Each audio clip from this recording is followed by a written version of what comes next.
Hello guys, അപ്പോൾ നമ്മളൊന്ന് കുറച്ച് ലാവിഷായിട്ട് ഫുഡ് കഴിക്കാമെന്ന് വിചാരിച്ച് നമ്മൾ ചെന്നപ്പെട്ടത് ലേ മെറിഡിയനിലെ ഷെഫ് പിള്ളേനോട്ടാണ് നമ്മൾ കയറിച്ചത്.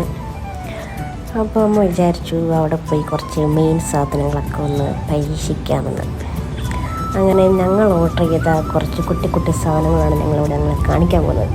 അപ്പോൾ ആദ്യം തന്നെ നമുക്ക് ഡ്രിങ്ക്സിന് തുടങ്ങാം. നമ്മൾ കേരള ടോടി ഒരെണ്ണം പറഞ്ഞത്, പക്ഷേ കള്ളൊന്നുമല്ല, ജസ്റ്റ് ഒരു കരിക്ക് ഡ്രിങ്ക് പോലത്തെ. പിന്നെ അതിന് ശേഷം ഇതിൻ്റെ പേര് ഞാൻ പറഞ്ഞത് ഒരു വാട്ടർമെലൻ്റെ കുറച്ച് സ്പൈസി പോലത്തെ സംഭവമായിരുന്നു. അതിനുശേഷം സ്റ്റാർട്ടേഴ്സായിട്ട് നമ്മൾ ഇഞ്ചം പുളി ചിക്കൻ്റെ ഒരു ഇതും പിന്നെ വേനാട് പാൽക്കൊഞ്ചുമാണ് നമ്മൾ പറഞ്ഞത്. പിന്നെ മെയിൻ കോഴ്സായിട്ട് ഓഫ് കോഴ്സ് ഇവിടുത്തെ മെയിൻ സാധനം നെയ്മി നിർമ്മാണം എന്ന് പറഞ്ഞത് വിത്തപ്പം. അതിനുശേഷം നമ്മൾ ഡെസേർട്ടിന് പറഞ്ഞത് ഒരു പാലട ചീസ് കേക്കും പിന്നെ ഒരു കേരള കോക്കനട്ട് പുഡിങ്. അതുമാണ് കോക്കനട്ട് പുഡിങ്ങാണ് മിക്കവർക്കും ഇഷ്ടപ്പെട്ടത്. അങ്ങനെ നമ്മളത് കഴിച്ച് വയറൊക്കെ നിറഞ്ഞ് കുറച്ച് ഹാപ്പി ആയിട്ട് നമ്മളത് അങ്ങനെ ഷെഫിൽ